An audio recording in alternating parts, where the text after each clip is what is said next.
week's story is about Jesus in the temple.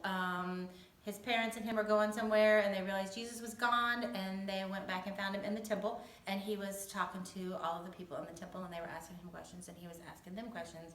So that's what we're going to talk about this week is Jesus in the temple and asking questions.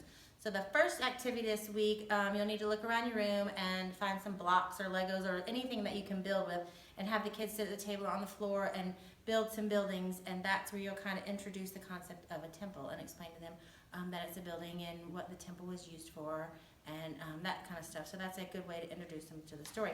The second activity says maze me, and it says to there will be a maze on the floor with painter's tape, but there's not. We have a circle for a different activity, so you can either use a circle or you can just play like follow the leader or something like that, but you need to end up where the red heart is, and that is so you can say you found a heart. Jesus loves each and every one of us, and he wants to be our friend forever, because we're focusing on Jesus and friends and the people that he was talking to when he was in the temple. So everybody has a red paper with a heart on it, so just wherever you want to end up, just take them, just end up at the heart and talk about Jesus our friend, and he wants to be our friend forever. And it's also about how Jesus is amazing and how he talked to the people and told them all the things that God did, and that was amazing because the bottom line this month is Jesus came to do amazing things. So the next activity is using this circle, and this is called the question circle, and you have all the kids stand outside of the circle, and you ask them questions. And if you don't want to think of any, there's some good questions in your curriculum packet.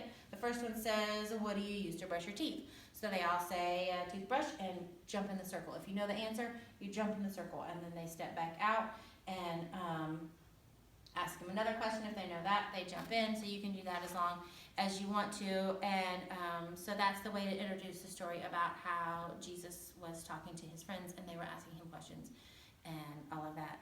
And then the last thing is the make it stick portion, and it's just what you can do when you're walking around, when you're putting on shoes, when you're going to art or wherever.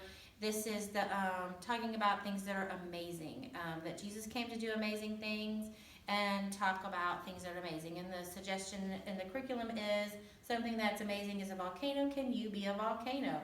So then you can have them pretend to be a volcano, so they can think of different things that are amazing while so we may have a lot of volcanoes walking through the hallway on Sunday, so that will exploding be everywhere. So that will be fun. But it's pretty simple, not a lot of things this week, but there's a lot of cute ideas in the curriculum packet. So if you don't have a chance to read it before, make sure you look through it on Sunday morning when you get here, because it really does have some really good suggestions for things to do this week. That's it.